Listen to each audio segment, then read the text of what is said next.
Tingginya intensitas hujan beberapa hari terakhir mengakibatkan tebing di Lembang Butul Limbong, Kecamatan Bituang, Tanah Toraja mengalami longsor. Dari kejadian ini, 3 rumah warga tertimpa timbunan longsor hingga merusak dinding serta perabot rumah tangga. Tidak ada korban jiwa dalam peristiwa ini, namun kerugian material ditaksir puluhan juta rupiah.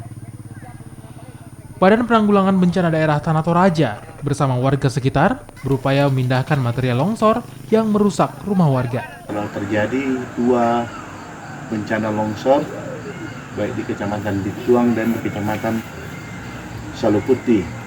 Olehnya itu, kami segera membuka posko 24 jam untuk siaga banjir, longsor, dan angin puting beliung. Kami mengharapkan semua masyarakat Tanah Toraja untuk waspada dalam 1-2 minggu ke depan ini.